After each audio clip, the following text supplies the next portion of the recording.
or videos for young women who maybe didn't get appropriate advice or are too nice, which was actually my biggest problem in my life. I was too nice. So I know what it's like to not have a place to sleep. Um, Not of any fault of my own. I've never been an addict of anything other than snacks and cake, um, but because of abuse generally. So, and circumstance, forced circumstance as somebody who's like the lowest cased um, status in my country my whole life. So, being a poor woman, that just was kind of what happened at different times in my life. And I didn't really talk about it.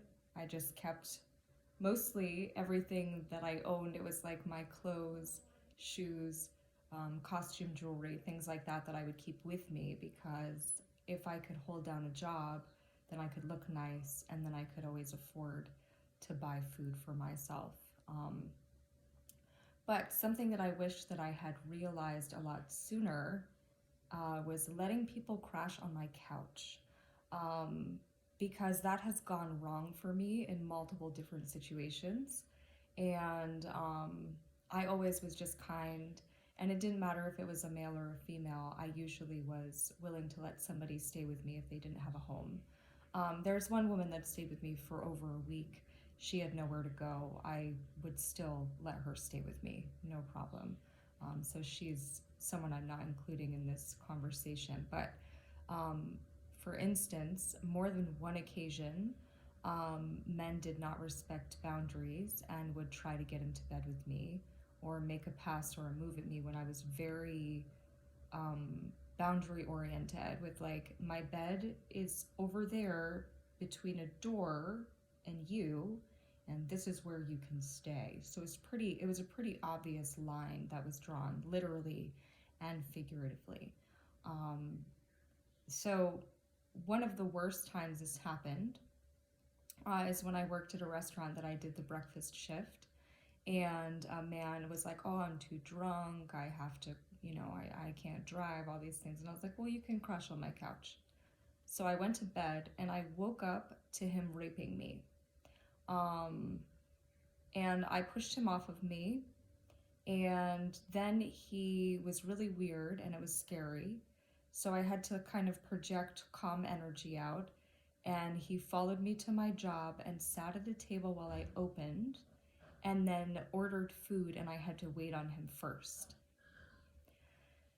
So I found out weeks later he does this to a lot of older women usually, and generally they don't push him off of them because they wake up a little bit confused about what's going on.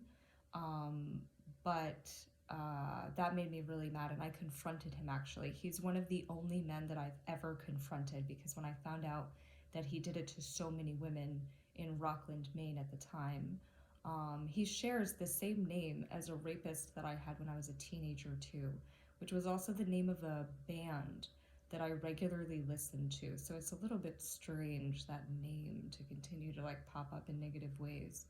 Um, but yeah, I actually confronted him, which was really powerful for me because I was being protective of other women. And it's oftentimes true that that happens with people, is that you aren't always going to be so strong when it comes to yourself because we so often as women carry the shame of what's going on as it's our fault. But when it comes to finding out that these are men who do this to other women and things like that, it's like you get this renounced strength within yourself to stand up for them and everybody else. Um, that's the worst case scenario that happened. There was a lot of other ones that were more minor, men trying to put their hands places that weren't invited or didn't have permission to, and then me setting a boundary and them stopping, things like that. But that was the worst one out of all of them, of people that I let crash at my apartment, like people that I was like, yes, you can stay. Because I lived right in town at the time. I was going through my divorce, and I always I've always been kind. Like if somebody was hitchhiking, I usually would give them a ride to where they were going.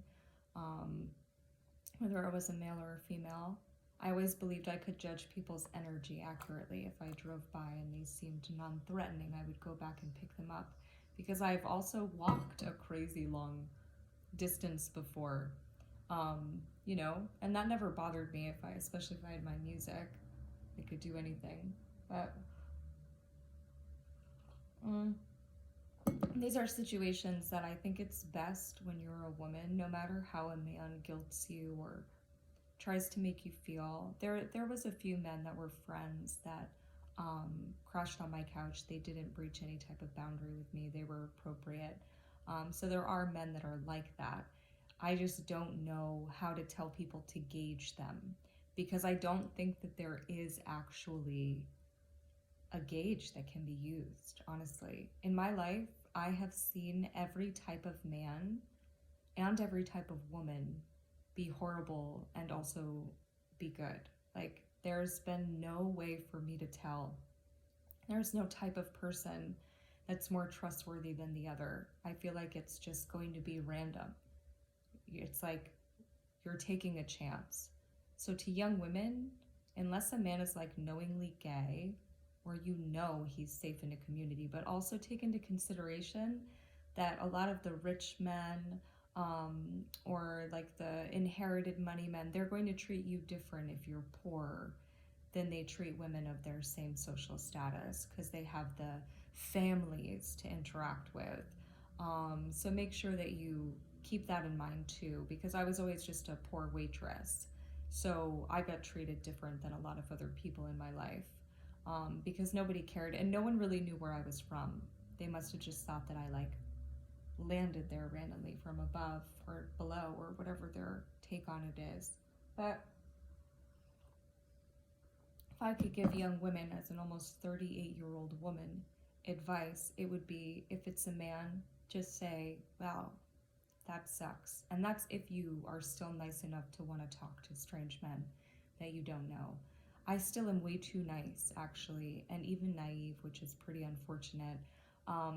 But also, at least I've gone through life being genuine with no intention and good intention, and I wouldn't trade that for the world. I would rather be myself and have gone through this and known that it wasn't because of me, and known that I'm authentic and genuine, and know that it's other people. You know, the biggest thing I learned through being crippled and this last relationship, which was, I've been away from him for over 3 years and haven't let anyone into my life, intimately or otherwise, since.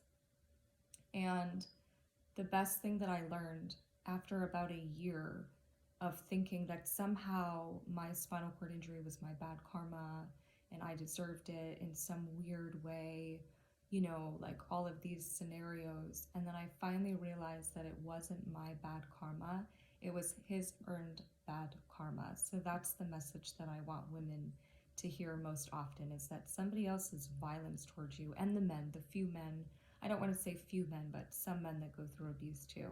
The violence that another does to you is not your earned bad karma. That is their earned bad karma. It's not something that you did wrong. It's not something that you deserved. It's not something that you can justify or need to justify. It's that they earned bad karma. That's their boundary that they breached, and it's on them, not on you, because I spent an entire lifetime believing somehow that I deserved everything that I went through, and then realizing now, as an adult woman, that that's not true at all, and that I was forced to stay silent my entire life, because if I didn't, I was going to be put in worse danger. They were going to be more fearful, put me in more danger. They were using fear. I mean, you know, the things I've been through are pretty horrific.